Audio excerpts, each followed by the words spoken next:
भाई महाराष्ट्र के पूर्व मुख्यमंत्री और अभी तत्कालीन विपक्ष में देवेंद्र फडणवीस जो है उन्होंने मांग की है कि इस सचिन वाजे को गिरफ्तार किया जाए क्योंकि ये बहुत ही करप्ट है और ये मनसुख हिरेन की मृत्यु में इसका पूरा हाथ है। इसके ऊपर पूरा आरोप लगा है कि ये जो मौत है, जो मर्डर हुआ है, इसके अंदर इसका पूरा का पूरा हाथ है और अब ये सबूत मिटाने का काम कर रहा है। जी हाँ, क्या है पूरा मामला मैं आपको बताता हूं। जिस तरीके से आपको पता है कि भैया एक स्कॉर्पियो जो मुकेश अंबानी जी का जो मकान है एंटीलिया, उसके बाहर खड़ी मिली थी संदिग्ध हालत में। जब उसकी छानबीन हुई 20 जिलेटिन स्टिक्स मिलती है जो कि भैया विस्फोटक पदार्थ बनाने के काम में आती है और 20 नंबर प्लेट्स थी जो कि मुकेश अंबानी की जो गाड़ी हैं, जो सिक्योरिटी की गाड़ियां हैं, उसी के नंबर्स थे उसमें। यानी कि कोई ना कोई बहुत बड़ा कांड करने की इनकी थी जिसमें विस्फोटक थे, मुकेश अंबानी की गाड़ी को उड़ाने की कोई साजिश थी, कुछ साजिश थी, बट ये पकड़े जाते हैं। अब इस चीज को आप थोड़ा करीब से अच्छे से समझना कि जब ये पूरा कांड भैया उजागर होता है, वो गाड़ी निकलती है और फिर मनसुख हिरेन तक पहुंचती है पुलिस और मनसुख हिरेन की मृत्यु हो जाती है। और इसके ऊपर जब भैया सेल लोकेशन जो भैया ट्रेस की गई, उससे पता लगता है कि पाल घर के उधर उनका लास्ट लोकेशन था। उसके बाद उनका शरीर दूसरी लोकेशन पे मिलता है और वो भी पानी में डूब के, जबकि इनको तैरना आता था। एक तैरने वाला व्यक्ति डूब के नहीं मर सकता। ये एक मतलब सिंपल सा एक लॉजिक है कि कभी भी तैरने वाला व्यक्ति डूबेगा नहीं, ठीक है, क्योंकि वो ऊपर आ ही जाएगा। ये एक ह्यूमन साइकोलॉजी है, ये ऊपर आ ही जाएगा। लेकिन अगर उसको आप जबरदस्ती मारना चाहो, यही भाई मनसुख हिरेन की जब डेड बॉडी मिलती है ना, उनके मुंह में रुमाल ठूसे हुए थे। अब आप सोच लो इस चीज को। और सचिन वाजे जी वो व्यक्ति हैं जो भैया सबसे पहले उस बॉडी को पाते हैं, जिनको वो बॉडी सबसे पहले मिलती है। यही वो व्यक्ति सबसे पहले क्राइम सीन पे पहुंचते हैं। अब समझने वाला विषय कि इनके पीछे क्यों घूम रहे हैं, ये क्यों आ चुके हैं रेडार पे, क्योंकि सचिन वाजे के ऊपर आरोप लगा है, परिवार ने बताया है, जो इनकी पत्नी है मनसुख हिरेन की, विमला हिरेन, उन्होंने कह दिया है बहुत क्लियरली कि भाई सचिन वाजे जी इनकी गाड़ी नवंबर 2020 में ही ले गए थे। आप सोचो, वो स्कॉर्पियो जिससे आतंकवाद मतलब बढ़ाया जा रहा था, जिससे मुकेश अंबानी को जान से मारने की पूरी थी बम ब्लास्ट में, वो गाड़ी सचिन वाजे के पास थी नवंबर 2020 से। यानी कि ये पूरा जो कांड है, पूरी जो साजिश है, ये सचिन वाजे जी रूपरेखा तैयार कर रहे थे महाराष्ट्र सरकार की अगुवाई में, क्योंकि सचिन वाजे वो व्यक्ति है जो उद्धव ठाकरे का करीबी है, मित्र है। आप समझ लो, सबसे विश्वसनीय है उद्धव ठाकरे का व्यक्ति। ऐसी भैया आतंकवादी वाली गतिविधियों में लिप्त है, क्लियरली एक्सपोज हो चुके हैं ये।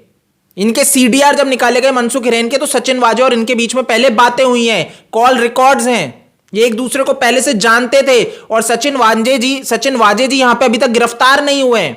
महाराष्ट्र सरकार ऐसी सरकार है, एमवीए सरकार ऐसी सरकार है कि अभी तक गिरफ्तार नहीं किया। आप सोच लो, किस व्यक्ति को अभी भी फ्री घूमने दिया जा रहा है, क्योंकि ये एक भ्रष्ट ऐसा है, क्योंकि ये किसकी अगुवाई कर रहा है, किसके आगे चापलूसी कर रहा है, वो आप देख लो कैसे यहां पे क्राइम बढ़ रहा है। आपको समझ में आ रहा है, अर्णव गोस्वामी को गिरफ्तार करने के लिए जो ऑपरेशन अर्णव था, उसका भी लीडर यही सचिन वाजे था। गलत काम को यहां पे भाई कौन बढ़ावा दे रहा है, सचिन वाजे, और किसके लिए कर रहा है, महाराष्ट्र सरकार के लिए। एक्सपोज हो चुके हैं।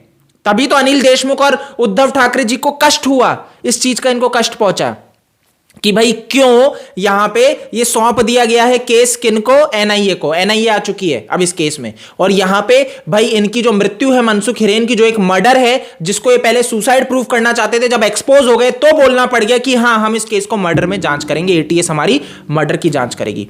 बाकी सचिन वाजे को ये अभी तक गिरफ्तार नहीं कर रहे, उनके खिलाफ कोई एक्शन नहीं ले रहे। ये वही अनिल देशमुख है जो रिया का समर्थन करते हैं, ये वही उद्धव ठाकरे जो रिया को बचाते हैं और सुशांत को नशेड़ी बोलते हैं, सुशांत का सुसाइड है बोलते हैं, और सचिन वाजे का समर्थन करते हैं। वो सचिन वाजे जो इस पूरे कांड में लिप्त है, जो मनसुख हिरेन की मृत्यु का दोषी है।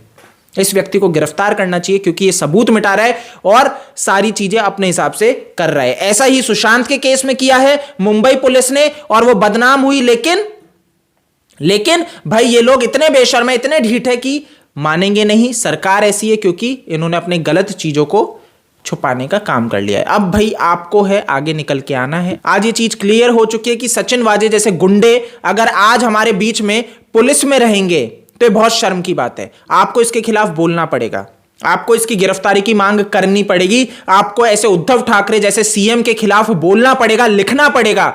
डरने की आवश्यकता नहीं है, क्योंकि हमारी सरकार में अगर ऐसी सरकार होगी जो हमारे देश को खोखला करेगी, तो आई एम सॉरी, ऐसी सरकार के आगे आपको निकल के आना पड़ेगा, बोलना पड़ेगा। ये कोई डिक्टेटरशिप तानाशाही नहीं चल रही है भारत में कि आप उद्धव ठाकरे जी के खिलाफ बोल नहीं सकते, इनकी सरकार के खिलाफ बोल नहीं सकते। बिल्कुल बोल सकते हैं। आप भ्रष्ट हैं तो आपके खिलाफ बोलेंगे भी, या आप उतार लो अपने जीवन में, ठीक है। फिर चाहे से कोई कुछ भी बोले, आप सत्य रास्ते पे चलो, ठीक है। ये बहुत ज़रूरी है। बाकी ये पूरा मामला है मनसुख हिरेन के मामले में, जो मर्डर है उसमें सचिन वाजे पूरे एक्सपोज हो चुके हैं, ये यहाँ पे क्लियरली सामने आ चुके हैं। अब सुशांत के केस में भी इनका कोई हाथ ना हो, मेरे को तो ये ताज्जुब हो रहा है, क्योंकि ये पहले शिवसेना के उसमें थे, सारे गलत काम कृत्यों को ये ठिकाने लगाने का काम करते हैं। तो इस चीज़ में आप समझ जाओ कि क्या केस चल रहा है। इवन मनसुख हिरेन, जो लास्ट टाइम जिनके साथ इनकी लोकेशन थी मनसुख हिरेन की, वो व्यक्ति सचिन वाजे का करीबी है। दोनों भाई एक्सटॉर्शन, ये पूरा का पूरा जो फिरौती मांगी जाती है इसका काम कर रहे थे, वही सचिन वाजे और वो व्यक्ति। अब आप सोच लो यहाँ पे बहुत क्लियरली कि कैसे ये धंधे को आगे चला रहे हैं, कैसे शिवसेना की पार्टी के ये लोग हैं, कैसे आज पुलिस में आ चुके हैं रीजॉइन होके और गुंडागर्दी उनके लिए काम कर रहे हैं। तो आपको इनके विरोध में बोलने की बहुत ज़्यादा आवश्यकता है और बोलना भी बनता है।